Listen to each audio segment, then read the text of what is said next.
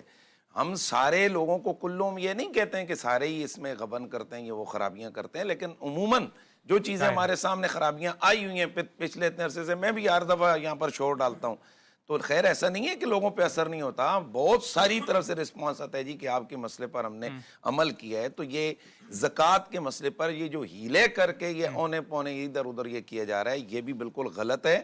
اور اس کا میں سمجھتا ہوں کہ یہ غربا اور مساکین کے حق پر ڈاکہ ڈالنے والی جو ہے نا وہ بات ہے. اب کئی جگہ پر پروجیکٹ لگ رہے ہوتے ہیں، ایک جگہ ایک مدرسہ گلی میں موجود ہے، اب اس مدرسے کو آباد کرو، اگلی گلی میں ایک اور مدرسہ بنائیں گے. اچھا جی پیسہ کہاں سے ہے؟ وہی زکوٰۃ والا پیسہ ہلا کر کے یہاں پر لگایا جا رہا ہے، پھر مدارس تنخواہیں میں دی جا رہی ہیں. جہاں ضرورت ہے وہاں تو چلیں ایک معاملات ہوتے ہیں، اور اس طرح سے اپنی ایک جماعت کی، اپنی نیٹ ورک کی ایک جناب ورتھ بنانے کے لیے، آرگنائزیشن کو اتنا اٹھانے کے لیے یہ چیزیں نہیں ہونی چاہیے. اور میں یہاں ایک اور بھی مسئلہ بیان کر دوں کہ زکوٰۃ انہوں نے جیسے بیان کیا وہی مصارف ہیں جن میں غریب مسکین، لیکن ان میں ایک کنڈیشن اور ہے جو اس کو حدیث کی وجہ سے حدیث نے اس کو خاص کیا، اور وہ یہ کہ جو اہل البیت ہیں، یعنی جو سادات ہیں، جو خاندان بنو ہاشم ہیں، ان کے اوپر زکوٰۃ نہیں لگتی. وہ زکوٰۃ دیں گے ضرور لیکن وہ زکوٰۃ لے نہیں سکتے ہیں. اس کی ریزن بھی حدیث میں بیان کی گئی ہے کیونکہ زکوٰۃ جو یہ مال کا میل ہے، اور اللہ کے نبی نے اپنے خاندان والوں کے لیے یہ میل پسند نہیں کیا. تو ہمارے یہاں یہ بھی ایک بہت بڑی خرابی ہے کہ ایک طرف تو ہم اس کو گلے پھاڑ پھاڑ کے مسئلہ بیان کرتے ہیں، سیدوں پہ زکوٰۃ نہیں لگتی، بنو ہاشم پہ، ہاشمیوں پہ زکوٰۃ نہیں لگتی. اور بھائی زکوٰۃ سے تو لوگوں کو روک رہے ہو، ساتھ دوسرا بھی تو لوگوں کو ترغیب دو کہ ان کی وہ مالک ہیں، وہ رسول اللہ کا خاندان ہے، ان کی خدمت کریں. آپ ان غربا سادات کے لیے کیا کریں گے؟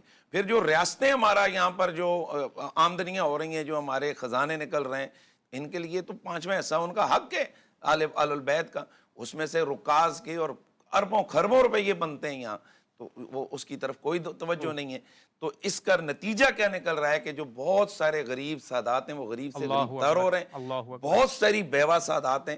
اور اس پر میں آپ کے پروگرام کی وساطت سے گورنمنٹ سے بھی کہوں گا کہ اس پر ایک پراپر قانون سازی کریں. علماء ان کو اسسٹ کریں گے، علماء ان کے ساتھ رابطے میں رہیں گے.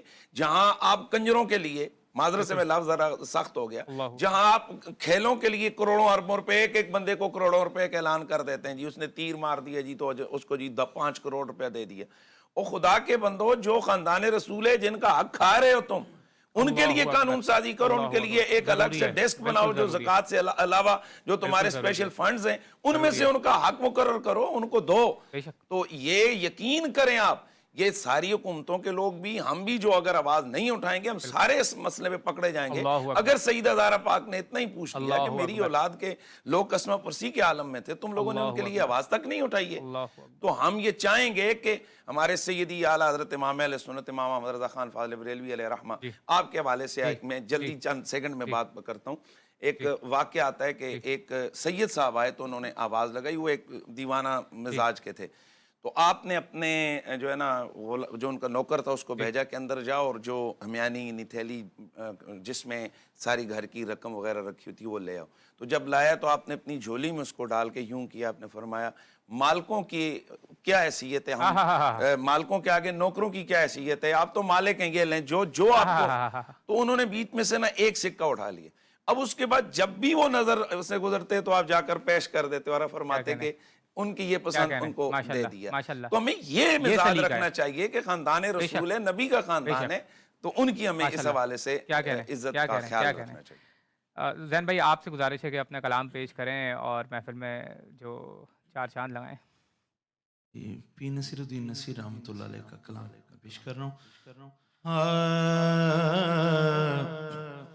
خدا کے فضل کا ایک شاہکار ہم بھی ہیں، گدائے سید عالی وقار ہم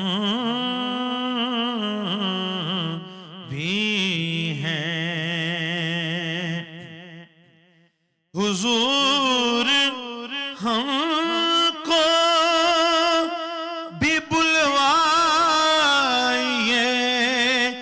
مدینے میں لیے ہوئے دل بے اختیار ہم بھی ہیں، اور صبا سے کہہ دو کہ جالی کو چومنے کے لیے صبا سے کہہ دو کہ جالی کو چومنے کے لیے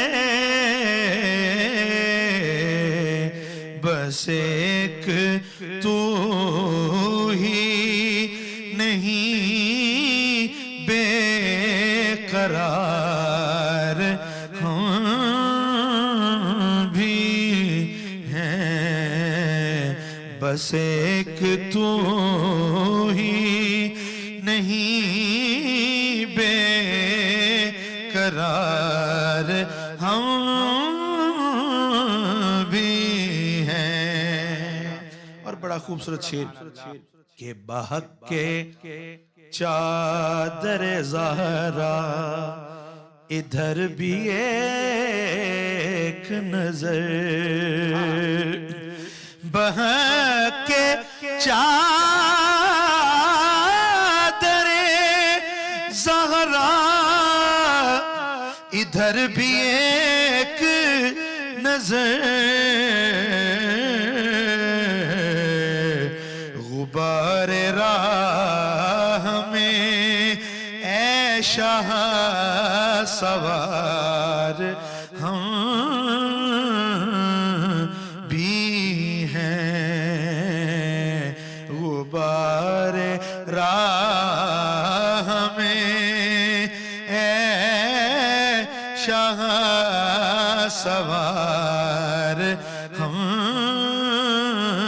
بھی ہیں، خدا کے فضل کا ایک شاہکار ہم بھی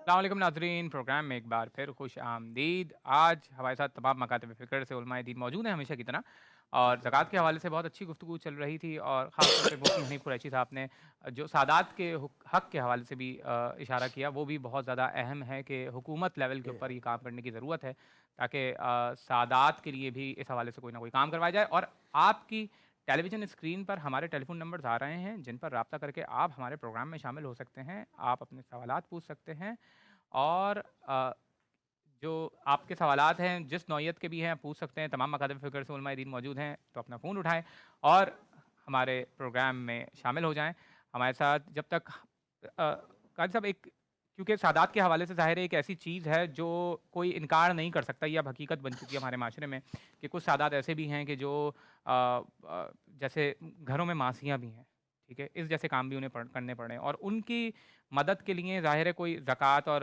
صدقہ تو انہیں دیا نہیں جا سکتا، تو اس حوالے سے لوگ ایجوکیٹ یعنی نہیں پتہ، انہیں نہیں معلوم، اویئرنیس نہیں ہے، تو اس حوالے سے آپ کا کیا بیان ہے، کیا حل ہونا چاہیے اس کا؟ یہی حل ہے جیسے قریشی صاحب نے فرمایا نا کہ حکومت کو جو یہ خزانے ملتے ہیں نا زمین سے، دفینے، خزانے، کوئلہ نکل رہا ہے، کہیں سونا نکل رہا ہے، کہیں آئل نکل رہی ہے، کہیں گیس نکل رہی ہے، تو یہ ایسے خزانے ہیں جن کا 5واں حصہ اللہ اور اس کے رسول کے نام پہ نکالنا چاہیے، خمس جسے کہتے ہیں، ماشاء اللہ ماشاء اللہ، یہ نکلنا چاہیے۔ اب وہ خمس انہی لوگ، اب وہ زکوٰۃ نہیں ہے، اچھا وہ زکوٰۃ نہیں ہے، تو یہ آسانی سے ایسے لوگوں کو دی جا سکتی ہے جن کو زکوٰۃ نہیں لگتی. اچھا یعنی الٹا یہ ہے کہ اب اللہ کے لیے، اللہ کے رسول کے لیے ان چیزوں سے نکالنا ہے. اور جس رب نے گیس دی ہے اس مسجد پہ بھی میٹر لگا ہوا ہے اور بل لگا ہوا ہے، اور اللہ اکبر، اس کا گھر بھی اللہ فری اکبر، نہیں ہے، اللہ کا اللہ گھر. اکبر. اللہ کے اور گھر پہ بھی بل آتا ہے. نتیجہ یہ نکل رہا ہے کہ اب گیس پاکستان سے جا رہی ہے. اگر اللہ کے گھر پہ بل نہیں بھیجتے تو گیس نہیں جاتی، رہتی ہے. انشاءاللہ نہیں انشاءاللہ جاتی، اس لیے کہ اس چیز میں برکت ہوتی ہے. برکت ہوتی ہے. جب آپ کوئی چیز اپنی جیب اللہ کے لیے ڈھیلی کرتے ہیں نا، تو پھر اللہ، جیسے کیسے قرآن مجید نے بڑی عجیب بات کی کہ جی جی حالانکہ سود سے مال آتا ہے ہاں اور زکوٰۃ سے، صدقے سے مال جاتا ہے، لیکن اللہ نے کہا کہ یمحق اللہ الربا یربی صدقات، ہاں کہ صدقے سے مال بڑھتا ہے، سود سے تباہ و برباد ہوتا ہے. کیا کہنے، بالکل الٹی لاجک ہے. کیا کہنے، کیا کہنے. لائف اس کو بندہ بے شک سمجھے نہ سمجھے، لیکن اللہ تعالیٰ اچھی طرح سمجھتا ہے. ماشاء اللہ ماشاء اللہ. السلام علیکم. کون صاحب کہاں سے بات کر رہے ہیں؟ لائف کالر ہمارے ساتھ موجود ہیں. السلام علیکم. السلام علیکم سر. وعلیکم السلام جی. کون صاحب کہاں سے بات کر رہے ہیں؟ سر میں ابرار حسین بات کر رہا ہوں قصور سے. جی ابرار صاحب فرمائیے گا، کیا سوال ہے آپ کا؟ سر جی مفتی انیس قریشی صاحب آ جائے. جی سر آئے ہیں اور آپ کی بات بھی سن رہے ہیں. فرمائیے کیا سوال ہے آپ کا؟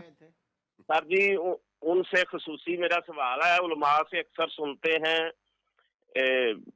اللہ کے نبی کا وضو کا پانی اور سر کے بال صحابہ کرام اپنے چہرے پر مل لیتے تھے، سر پر محبت کے طور پر. کیا نبی کریم نے ایسا آرڈر دیا تھا بھی ایسا کیا کرو، یا ویسے محبت میں؟ اگر محبت میں ہے تو کوئی اور کام بھی محبت میں کر سکتے ہیں جو واجبات اور فرائض میں خلل نہ ڈالے. ٹھیک ہے. اور کیا اللہ کے رسول روکا کرتے تھے پھر اس کام سے؟ دیکھیں بخاری شریف میں اور دیگر حدیث کی کتابوں میں موجود ہے کہ اللہ کے نبی نے خود اپنے منہ مبارک صحابہ کرام میں تقسیم فرمائے، خود تقسیم کیے. بلکہ جو نبی علیہ السلام کے ایک صحابی ہیں جن کو اللہ کے نبی نے آدھے بال عطا فرمائے، اور باقی خود حضرت تقریباً یہ 7-8 صحابہ کرام سے مروی ہے کہ مختلف صحابہ کرام کو اللہ کے نبی نے اس میں سے بال عطا فرمائے، اور تقسیم آدھے اس صحابی کو دیے کہ جنہوں نے بعد میں رسول اللہ کی لحد مبارک تیار کی تھی. صحابہ فرماتے ہیں کہ بعد میں ہمیں خیال آیا کہ ان کو آدھے بال الگ سے کیوں اتنے عطا کیا، حالانکہ نہ وہ سعادت حضرت علی کو ملی، نہ حضرت ابوبکر کو، نہ حضرت عمر کو، تو ان کو کیوں آدھے بال اللہ کے نبی نے عطا کیے؟ تو یقیناً اللہ کے رسول کا اپنے منہ مبارک عطا کرنا وہ ان کو برکات عطا فرمانا تھا، ایک انعام دینا تھا. اور صحابہ کرام، یہ بھی بخاری شریف کے اندر موجود ہے کہ اذا توضأ النبی قعدوا یقتتلون علی وضوئہ، کہ جب رسول اللہ وضو فرماتے تھے تو صحابہ اس وضو کے پانی کو حاصل کرنے کے لیے ایسے ٹوٹ پڑتے تھے، یوں لگتا تھا ایک دوسرے کو مار ہی ڈالیں گے. تو کرتے کیا تھے کہ یمسحون بہا وجوہہم، اپنے چہروں کو مس کرتے تھے، اور جس کو پانی نہیں ملتا اس کے گیلے ہاتھ پہ ہاتھ مال کے تو اپنے جسم پہ مالے، یہ تبرکون، اس سے وہ برکت حاصل کرتے تھے. اسی طرح پھر صحابہ کرام کے اور بھی بہت سارے معمولات ہیں کہ جن میں اللہ کے نبی کے لباس سے برکت حاصل کر رہے ہیں، اللہ کے نبی کے لعاب سے برکت. ما تنخم النبی، یہ بھی بخاری کے اندر ہے، ما تنخم النبی نخام الا وقت فی کف رجل منہ فدلک وجلدہ وجہ، کہ حضور جب پھوک مبارک پھینکتے تھے جسے ہم کھنگھار کہتے ہیں تو وہ نیچے نہیں گرتا تھا، بلکہ کوئی نہ کوئی صحابی لپک کے اس کو اٹھا کر اپنے چہرے پہ مل لیتا تھا. تو اب یہ رسول اللہ کے صحابہ کا حضور کے ساتھ والہانہ عشق اور محبت کا اظہار تھا. علماء یہ فرماتے ہیں کہ یہ خاصہ حضور ہے. حضور کے ہی منہ مبارک تقسیم ہو سکتے ہیں، حضور ہی کے وضو کے پانی کو یوں جو ہے نا وہ کیا جا سکتا ہے، اور حضور ہی کے ساتھ یہ معاملات کیے جا سکتے ہیں. حضور کی ذات پر کسی اور کو قیاس نہیں کیا جا سکتا. باقی ہر بندے کے جو بال ہیں وہ مردار کے حکم میں آئیں گے. رسول اللہ صلی اللہ علیہ وسلم کے جو منہ مبارک ہیں ان کا معاملہ الگ ہے اور وہ تبرک کے حیثیت سے ہے. ایک اور لائیو کالر ہمارے ساتھ موجود ہیں. السلام علیکم. السلام علیکم. وعلیکم السلام جی. کون صاحب کہاں سے بات کر رہے ہیں؟ جی میں عمر بات کر رہا ہوں UK سے. جی سر فرمائیے گا، کیا سوال ہے آپ کا؟ میرا یہ سوال ہے کہ میرے جو والد صاحب ہیں نا وہ میرے دادا جان کی حیات میں ہی فوت ہو گئے تھے. ٹھیک ہے. تو میرے جو تایا جان ہیں انہوں نے کیا کیا ہے کہ اپنی حیات میں ہی ہمیں بھی جو ہے نا وہ جائیداد میں حصہ دار بنا دیا. اس کی وجہ سے کیا ہوا ہے کہ پیسے تو ہمیں مل گئے ہیں، لیکن میری جو پھوپھو ہیں 3 ان کا حصہ ظاہر ہے ہمارا جائیداد میں حصہ لینے کی وجہ سے، میری جائیداد میں حصہ لینے کی وجہ سے ان کا حصہ کم ہو گیا. تو کیا اگر میں اب ان کو واپس کرنا چاہوں وہ پیسے، تو کیا میں اس طرح کر سکتا ہوں کہ میری وجہ سے جو پھپھو ہیں 3 ان کا حصہ جو کم ہوا ہے میں ان کو وہ پیسے واپس کر دوں اور اوپر والے پیسے جو ہیں میں وہ ہبہ کے طور پر رکھ لوں؟ اچھا، یہ آپ یہ کہہ رہے ہیں کہ آپ کے دادا کا، آپ کے والد کا انتقال ہو چکا تھا، اور اس صورت میں آپ کے دادا نے پھر بھی آپ کو جو جائیداد ہے انہی کے سامنے؟ دادا نے نہیں، تایا نے، اس کے بعد دادا فوت ہو گئے تو دادا نے کوئی وصیت وغیرہ بھی نہیں لکھی ہمارے نام، لیکن تایا نے جو میرے ابو کے بھائی ہیں ایک ہی، انہوں نے ہمیں جائیداد میں حصہ بنایا ہے اس حساب سے جس حساب سے میرے والد کو حصہ ملنا تھا۔ صحیح ہے، مفتی رشید احمد۔ جی بالکل، انہوں نے سوال پوچھا ہے، بالکل ویلڈ بات ہے کہ ان کو حصہ ملنے کی وجہ سے ان کی جو پھپھی وغیرہ کا حصہ کم ہوا ہے، ظاہر ہے کہ شرعاً تو یہ حقدار نہیں ہے میراث کے۔ اگر ان کے والد صاحب کا اپنے والد کی موجودگی میں انتقال ہو گیا تو یہ وارث نہیں ہے ان کے۔ اچھا، تو ہاں ظاہر ہے کہ جب خود والد موجود ہے نا، مورث تو جب مرتا ہے تو اس کی میراث تقسیم ہوتی ہے، جب وہ زندہ ہیں تو اس کی موجودگی میں اس کے بیٹے کا انتقال ہو گیا تو اس کا میراث میں حصہ نہیں ہے۔ یہ الگ بات ہے کہ قرآن کریم نے اس کی ترغیب دی ہے کہ اگر ایسے لوگ میراث کی تقسیم میں آپ کر رہے ہوں تو آپ ان کو حصہ ضرور دیا کریں، کچھ نہ کچھ، یعنی احسان کے طور پر۔ ہر آدمی کوشش کرے کہ میں کچھ اس کو سپورٹ کر دوں۔ تو ان کی وجہ سے پھوپھی کا جو حصہ کم ہوا ہے، یہ بہرحال ان پر لازم ہے کہ وہ جس کا جتنا حصہ پرسنٹیج کے حساب سے کم ہوا ہے یہ ان کو ادا کر دیں۔ خوب جی، اب ایک اور لائیو کالر لیتے ہیں۔ مفتی صاحب کچھ کہنا چاہ رہے ہیں؟ ایک لائیو کالر لیتے ہیں۔ السلام علیکم۔ وعلیکم السلام جی، کون سے آپ کہاں سے بات کر رہے ہیں؟ جی طلحہ بات کر رہا ہوں لاہور سے۔ 2 سوال ہے میرے۔ جی طلحہ صاحب فرمائیے گا، کیا سوال ہے آپ کا؟ پہلا سوال یہ ہے کہ جو بچہ رمضان میں پیدا ہوتا ہے اس کا بھی فطرانہ دیتے ہیں حالانکہ اس نے کوئی غلطی کوتاہی نہیں کی، اور دوسرا یہ ہے کہ اس دنیا میں نماز ادا کرنی فوت ہونے کے بعد نہیں، تو جب نبی پاک معراج پہ گئے حضرت موسیٰ علیہ السلام کو آپ نے قبر میں نماز ادا کرتے دیکھا تو اس کی وضاحت کر دیں۔ ٹھیک ہے علامہ صاحب، ایک رمضان کے حوالے سے جو سوال پوچھا گیا ہے کہ فطرہ، بچہ چھوٹا سا پیدا ہوتا ہے اس کا بھی فطرانہ دینا ہوتا ہے، ایسا کیوں ہے؟ انہوں نے جو سوال کیا نا تو اس سے لگتا ہے کہ گویا انہوں نے سمجھا کہ فطرانہ دینا کوئی جرمانہ ہے، تو اس لیے جو ہے اس بچے کا کیا قصور ہے، یہ جرمانہ اور ویسے نہیں بھی ہے۔ اگر شیخ صاحب اگر غلطی مانا بھی جائے تو دنیا میں آنا کا کیا غلطی ہے؟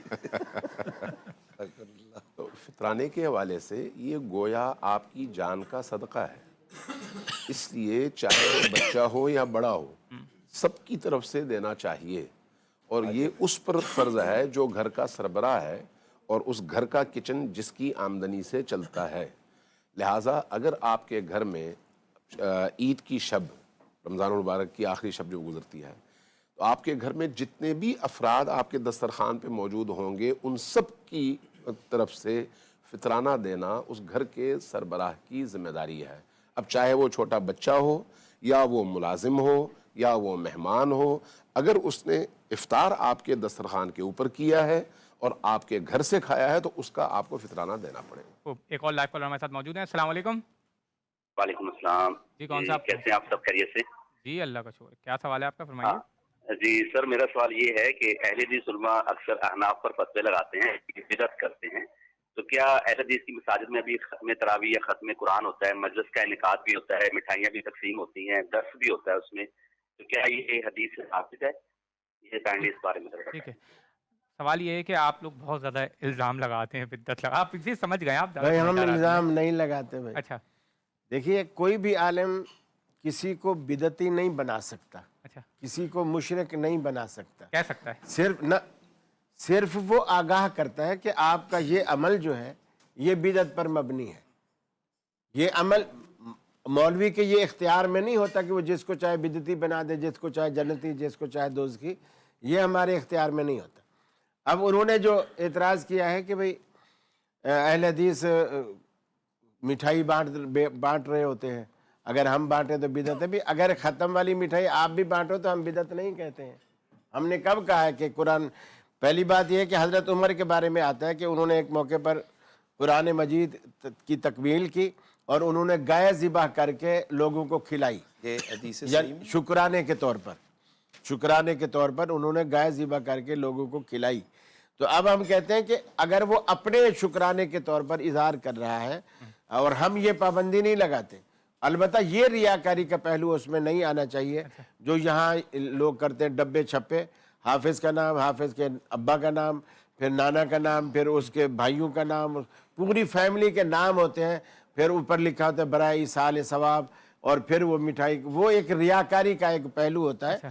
وہ اگر نہیں ہے، اگر آپ اس حوصلہ افزائی کے طور پر کہ آپ کا بچہ بھی پہلی مرتبہ قرآن پڑھ رہا ہے, دوسری مرتبہ اس نے قرآن ختم کیا ہے, اور آپ یہ سوچ کر کے چلو مجھے بڑی خوشی ہوئی ہے میرا بیٹا حافظ ہوا ہے اور اس نے مصلی بھی سنا ہے اور آپ نے نمازیوں کو کچھ کھلا دیا ہے, تو اس میں کوئی حل مٹھائی کھانے میں کوئی مسئلہ نہیں ہے. تو یہی ماشاءاللہ قاری صاحب نے آج بہت زبردست اصول پیش فرما دیا کہ اگر ایک نعمت اس کو میسر آئی ہے, قرآن اس کو اللہ تعالیٰ نے دولت دی ہے, بچے کو دی ہے, تو اس پر اللہ کا شکر ادا کرنے کے لیے وہ اگر کسی کو مٹھائی کھلاتا ہے, حلوہ کھلاتا ہے یا اس کو چاول کھلاتا ہے تو اچھی بات ہے. اور یہی تو ہم کہتے ہیں کہ کائنات کی ساری نعمتوں سے بڑی نعمت ذات پیغمبر ہے, رسول اللہ کی ذات ہے. اللہ نے وہ نعمت ہمیں عطا فرمائی ہے, ہم اس کی خوشی کے اظہار کے لیے بھی حلوے پکاتے ہیں, مٹھائیاں کھلاتے ہیں. تو ادھر بھی یہ نا فتویٰ یہی, اس کالر نے یہ کہا ہے کہ ذرا ہلکا ہاتھ رکھا کریں, اس پہ بھی فتوے نہیں جو ہے نا. ہاتھ ہمارا ہلکا ہے اور ہمیشہ ہلکا ہی رہا ہے. دیکھیے جو بات آپ کر رہے ہیں وہاں ایک تو ثواب کا عنصر شامل ہے, پہلی بات, اور اس کو دین سمجھ کے کیا جا رہا ہے. جب بھی آپ کسی چیز میں ثواب ڈالیں گے اس کے لیے آپ محتاج ہیں دلیل کے, آپ دلیل دیں گے. اگر دلیل نہیں ہے, ہاں اگر جیسے میں نے چشمہ لگایا میں سمجھوں ثواب ہے تو مجھے دلیل دینی پڑے گی. میری ضرورت ہے, نظر کا چشمہ ہے, تو اب مجھے دلیل دینے کی ضرورت نہیں ہے, میں نے اسے دین سمجھ کے نہیں لگایا. اچھا یعنی ان کے اچھا چلیں. اب رسول اللہ صلی اللہ علیہ وسلم کی جو ولادت والی بات ہے, ہم یہ کہہ رہے ہیں کہ رسول اللہ صلی اللہ علیہ وسلم کی ولادت کیا ایسے اچانک ہو گئی؟ صحابہ کرام کو وہ دن معلوم تھا, اللہ کے رسول کو معلوم تھا. اللہ کے رسول نے پیر والے دن روزہ تو رکھ رہے ہیں لیکن لوگوں کو جمع کر کے دعوت نہیں کھلا رہے بلکہ بھوکے رہ رہے ہیں. روزہ رکھ رہے ہیں اس دن, اور وہ بھی 12 ربیع الاول کی تاریخ کو نہیں منا رہے. دن جو مہینے میں کئی دفعہ آتا ہے, کم از کم 4 دفعہ یا 5 دفعہ آتا ہے, اس دن کو آپ روزہ رکھ رہے ہیں اور فرما رہے ہیں کہ میں اس دن روزہ اس لیے رکھ رہا ہوں یوم ولدت فیہ. تو ہم کہتے ہیں نبی کریم نے اس کے طریقہ بتا دیا کہ یہاں شکر کیسے کرنا ہے. اللہ کے رسول نے روزہ رکھ کر شکر کیا. ابو بکر صدیق نے کبھی مٹھائی آپ کی ولادت پہ بانٹی, علی المرتضیٰ نے مٹھائی آپ کی ولادت پہ بانٹی, عمر فاروق عثمان غنی نے بانٹی. یہیں پہ اسی پہ قیاس کرتے ہوئے ہمارا بھی یہ سوال ہے, رسول اللہ کے صحابہ نے تراویح کے قرآن پڑھایا, سنایا, کیا انہوں نے کبھی مٹھائیاں بانٹی؟ اور پھر انہوں نے کہا جی سواب, تو اس کا مطلب یہ سارے وہابی جو کچھ کرتے ہیں, یہ جو ختم کرتے ہیں, یہ فضول کام ہے, لہذا ان کو جو چندے دینے والے ہیں وہ سوچیں بھائی فضول کام کر رہے ہیں. انہوں نے فرمایا کہ جناب حضرت سیدنا فاروق اعظم رضی اللہ تعالیٰ عنہ نے جب قرآن ختم کیا تو لوگوں کو گائے ذبح کر کے کھلائی, تو کیا انہوں نے فضول کام کیا تھا یا اللہ سے ثواب کی حصول کے لیے؟ ایک صحابی رسول خلیفۃ المسلمین وہ فضول کام کریں گے یا ثواب کی نیت سے کریں گے؟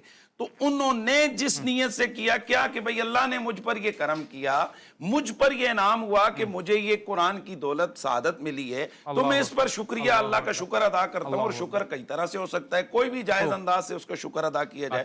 تو ہم بھی اسی طرح کہتے ہیں کہ ذات پیغمبر سے بڑی نعمت اللہ کی کوئی نہیں. تو جس دن یہ نعمت ہمیں میسر آئی ہے اس کے تصور میں ہم کھانے کھلاتے ہیں, غریب و مساکین کو دیتے ہیں, کپڑے لباس پہناتے ہیں. تو ہم یہ کہتے ہیں کہ یہ بھی جو ہے یہ ایک بریک اچھا کام ہے, اس میں کوئی ایک بریک لے رہے, بریک لینے کے بعد آپ ہی کی طرف آ رہا ہوں. ناظرین ایک چھوٹا سا بریک کے بعد دوبارہ حاضر ہوتے ہیں.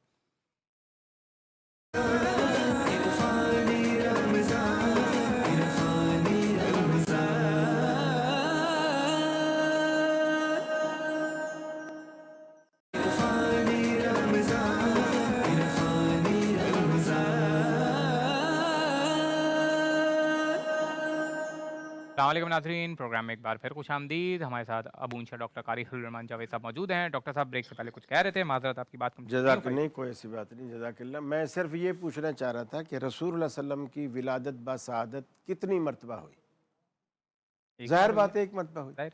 اب شکرانہ وہ جو کھانا کھلا رہے ہیں, چلو اب دعوت کے نام پر ہی شکرانے ایک دفعہ کھلا دو, لیکن ہر سال پھر دن بھی وہ جو رسول اللہ نے اس دن کو اختیار ہی نہیں کیا. ربیع الاول رسول اللہ کی زندگی میں آیا, 12 تاریخ بھی آئی, آپ نے تاریخ کو نہیں منایا, مہینے کو بھی نہیں منایا. آپ نے روزے رکھا اس والے دن, جمعرات والے پیر والے دن آپ نے روزہ رکھا, اور روزہ رکھ کر آپ نے بھوکا پیاسا رہ کر اللہ کا شکر ادا کیا. تو اس سے آپ یہ ترغیب دو کہ صدیق اکبر نے, عمر فاروق نے, عثمان غنی نے ان کی زندگی, یا چلو آپ حنفی ہو, امام ابو حنیفہ رحمۃ اللہ علیہ نے اپنی زندگی میں ایک دفعہ بھی میلاد کے لیے کوئی تھال بانٹا ہو, کچھ کیا ہو؟ نہیں بانٹا. یہی تو ظلم ہے نا کہ جس امام کے پیروکار ہیں اس امام کے بھی خلاف جا رہے ہیں. ماشاءاللہ میں آپ کے طرز استدلال کو دونوں ہاتھوں سے سلام اور 70 توپوں سے سلامی ہے کہ حضور کی ولادت ایک دفعہ ہوئی ہے تو پھر ہمیں ایک ہی دفعہ خوشی منانا چاہیے. بندہ خدا قرآن ایک دفعہ نازل ہوا تو ہر سال لیلۃ القدر کا کیوں پھر یہ جناب تلاش کرتے ہو؟ ہر سال کیوں لیلۃ القدر کی خوشیاں مناتے ہو؟ ہر سال کیوں جناب اس میں برکات حاصل کرتے ہو؟ تو بھائی جان جب بھی جس دن اللہ کا کرم اور انعام ہوا ہوتا ہے، جب وہ لوٹ کے آتا ہے تو اپنے ساتھ خیر و برکات لے کر آتے، اپنی یادیں لے کر آتا ہے. حضرت سیدنا عیسیٰ علیہ السلام آپ دعا فرماتے ہیں کہ ربنا انزل علینا مائدۃ من السماء تکون لنا عیدا لاولنا وآخرنا. یا اللہ آسمانوں سے ہمارے لیے ایک دسترخوان نازل فرما. جس دن وہ دسترخوان نازل ہوگا وہ دن ہمارے اگلوں پچھلوں کے لیے عید کا دن بن جائے گا. یعنی اللہ کے نبی حضرت عیسیٰ کا ایک معجزے کا ظہور ہو تو وہ دن ان کے اگلوں پچھلوں کے لیے عید کا دن بن جائے. اور جس دن رسول خدا اللہ کی نعمت عظمیٰ ہم مسلمانوں کو میسر آئے تو وہ دن ہمارے لیے کیوں نہ برکت کا باعث ہو. ہم یہاں پر یہ جو انہوں نے کہا ہے، ہم کب انکار کرتے ہیں کہ اس دن روزہ نہ رکھو؟ ہم کہتے ہیں روزہ رکھو، کوئی بھی نیکی کا کام کرو، یعنی ہم روزہ رکھیں یہ بریانی کھائیں. ذکر رسول روزہ ہماری طرف بنیادی طور پر تو ہم کہتے ہیں کہ اللہ کا شکر یوں ادا کرو کہ اللہ کی جو نعمت عظمیٰ ہیں ان کے پرچار کرو، ان کی سیرت کا ذکر کرو، ان کی ولادت کی عظمتوں کو بیان کرو. تو ذکر رسول کر کے یا اللہ کی نعمت مخلوق خدا میں بانٹ کے کوئی بھی ثواب کا کام کر کے آپ اللہ کی خوشی کا اظہار اور تشکر کا اظہار کر سکتے ہیں. اس کو محدود کرنا کہ جی یہ کر سکتے ہیں اور وہ نہیں کر سکتے. مفتی صاحب بھی بہت دیر سے میرے خیال سے مجھے صرف ایک بات کرنے دیں، پھر میں اپنا ٹائم انہیں کو دے دوں. صرف یہ بات، انہوں نے 70 توپوں کی سلامی دی، میں 120 توپوں کی سلامی دیتا ہوں اس دلیل پر کہ جی قرآن ایک دفعہ نازل ہوا، لیلۃ القدر ہر سال مناتے ہو. اللہ تعالیٰ نے کہا ہے کہ ہر سال مناؤ. جبریل ہر سال اترتا ہے، فرشتے ہر سال اترتے ہیں، اللہ کی رحمت ہر سال اترتے ہیں. وہاں آپ بتائیے کہ اللہ کے رسول کے بارے میں آپ نے کہا ہو کہ ولادت کی وہ برکات ہر سال اترتی ہیں. ہر سوموار قرآن مجید ایک دفعہ اتر گیا. رات کی جو ہے برکات وہ آج بھی موجود ہے اور ہر سال موجود ہے. ولید بھائی، اللہ کا نبی ہر سوموار کو روزہ رکھ کے بتا رہے ہیں کہ سال کو تو چھوڑو، روزہ رکھتے ہیں، بریانی چھوڑو، حلوہ چھوڑو، روزہ رکھو. لیکن اس حوالے سے میں یہ عرض کروں گا کہ جیسے یہ بات ہوئی نا، رسول اللہ صلی اللہ علیہ وسلم کا معمول یہ رہا آپ کی ساری حیات طیبہ میں کہ پیر کے دن آپ روزہ رکھتے تھے، اور آپ سے جب پوچھا گیا تو آپ نے فرمایا کہ اس دن میری پیدائش ہوئی ہے. تو یہ تو یقیناً اس میں کوئی دو رائے نہیں ہے، اور ظاہر ہے کہ اس کی ہمیں ترغیب دینی چاہیے. جو چیز صحیح احادیث سے ثابت ہو، حضور علیہ السلام کی ساری زندگی کا عمل ہو، آج تک ساری امت کے لیے یہ سنت عمل ہے کہ وہ پیر کے دن کا روزہ رکھیں، جمعرات کے دن کا روزہ رکھیں. وجہ اس کی کہ حضور علیہ السلام نے اس کا اہتمام کیا ہے. تو میں یہ سمجھتا ہوں کہ ہمارے ہاں جتنی ترغیب اس چیز کی ہونی چاہیے تھی کہ جو چیز سنت سے براہ راست ثابت ہے، حضور علیہ السلام نے عمل کیا، صحابہ کرام کا عمل تھا، تو اس پر اتنی توجہ نہیں ہے جو براہ راست ثابت ہے. دوسری بات یہ ہے کہ اگر ہم سیرت کا، تاریخ کا مطالعہ کریں تو جیسے بھی یہ بات ہو رہی ہے رسول اللہ صلی اللہ علیہ وسلم کی جو تاریخ ولادت ہے، یہ خود مورخین، سیرت نگاروں کے درمیان ایک مختلف ہی معاملہ رہا ہے کہ پیدائش کی تاریخ 12 ہے، 9 ہے، 8 ہے، مختلف روایات اس کے اندر ملتی ہیں. اب ظاہر ہے کہ جب یہ چیز خود مختلف ہی ہے تو اس میں کسی ایک دن کو متعین کر کے اور یہ طے کر لینا کہ اسی دن ہم نے یہ کام کرنا ہے، اس کے علاوہ کوئی نہیں کرنا، تو اس سے زیادہ حدیث کو سامنے رکھتے ہوئے بہتر یہ کہ تاریخ متعین کرنے کے بجائے پیر کے دن کا تعین کیا جائے، اور پیر کے دن کا تعین کرتے وقت بھی اس میں وہ عبادت کی جائے جو رسول اللہ صلی اللہ علیہ وسلم سے مشروع ہے. تو ظاہر ہے کہ جتنا ہم سنت کے قریب رہیں گے، باقی ظاہر ہے کہ یہ اس میں کس کو کوئی شک شبے کی، مطلب کون دنیا میں تو سمجھتا ہوں کوئی کافر بھی ایسا نہیں ہوگا جو یہ کہے کہ ہمیں رسول اللہ کے آنے کی دنیا میں خوشی نہیں ہے. مسلمانوں کے لیے تو سب کچھ ماوا و ملجا حضور علیہ السلام کی ذات ہے، لیکن کوشش ہمیں یہ کرنی چاہیے کہ جو کام سنت کے قریب ہو، احادیث سے ثابت ہو، ہم اس پر عمل کریں. لیکن یہ بھی ذہن میں رہے کہ کوئی ایک دن متعین نہیں ہوتا ہے. دیکھیں کوئی نہ کوئی دن تو چاہے کسی کے یہاں 7 ربیع الاول ہے، 17 ہے یا 12 ہے، کہ امت بھائی ایک دن کوئی ولادت ہوئی ہے. ہمارے یہاں کوئی ایک دن مقرر نہیں، ہمارے یہاں تو سارا سال میلاد ہوتے ہیں، اس تصور میں لیکن کچھ کردار پیر کا ہوتا ہے، اختلاف سارا کہیں سال نہیں، ہوتا ہے۔ اب اللہ تاریخوں میں اختلاف ہے، پیر اللہ کے دن کا اختلاف نہیں یہ ہے۔ اچھی بات ہے، میں نے ان کا رد تو نہیں کیا، اچھی بات ہے، سموار ایک کو بات رکھنا ہمیں چاہیے۔ سمجھنے کی ضرورت ہے، علماء کرام میں اگر تھوڑا سا تحمل اور بردباری پیدا ہو اور اس طرح کے اختلافات کو خوش اسلوبی سے مان لیں اور اپنے فہم پر عمل کریں اور دوسرے پر اعتراض نہ کریں، تو اس سے دین کا فائدہ ہوگا اور بے دینوں کا نقصان۔ لیکن اگر چھوٹی چھوٹی چیزوں پر اسی طرح سے اسکرین کے اندر، اسکرین کے سامنے، لوگوں کے سامنے اختلافات کو ہم بڑھاتے رہیں نا، جبکہ کوئی بنیاد نہیں ہے اس کی، اس کا جو میسج جاتا ہے وہ اسلام کے نقصان میں جاتا ہے۔ فرقے کا ہو سکتا ہے 19-20 کا کوئی فائدہ ہو، لیکن اسلام کے نقصان میں جاتا ہے، اور پھر اس کا انجام وہی ہوتا ہے جو مسیحیت کا 300-400 سال پہلے ہو چکا ہے۔ تو اس وقت ہم اس فیز میں ہیں کہ ہمیں، میرا خیال ہے، مشترکات کی طرف جانا چاہیے۔ نبی کریم اس کائنات میں اللہ تبارک و تعالیٰ کی طرف سے سب سے بڑا انعام ہے پورے عالم کے لیے۔ ان کی آمد کی خوشی اگر 365 دن منائی جائے تو یہ بھی کم ہے۔ رات دن اگر ان کو یاد کیا جائے تب بھی کم ہے۔ رات دن اگر ان کی اس ملی ہوئی نعمت پر آپ مٹھائیاں بانٹیں، خوشیاں کریں، ان کی سیرت کو اپنائیں تو یہ کم ہے۔ اس لیے اس طرح کی چیزوں کو یہ نزاع اور باعث اختلاف نہیں منانا چاہیے۔ جہاں تک سنت کا تعلق ہے، اس میں کوئی شک نہیں کہ جو چیز رسول کریم سے ثابت ہے وہ سنت ہے۔ جو چیز ثابت نہیں ہے وہاں پر اب دو طرح کی صورتیں ہیں۔ ایک یہ کہ ایک چیز ہے جس سے رسول اللہ نے منع کیا ہے، جہاں منع کیا وہاں پر آپ کو بالکل نہیں کرنا چاہیے، چونکہ وہ سیرت کے خلاف ہے، سنت کے خلاف ہے، اور جہاں منع ہے وہاں پر حرام ہے۔ جہاں منع نہیں کیا وہاں پر جواز ہے۔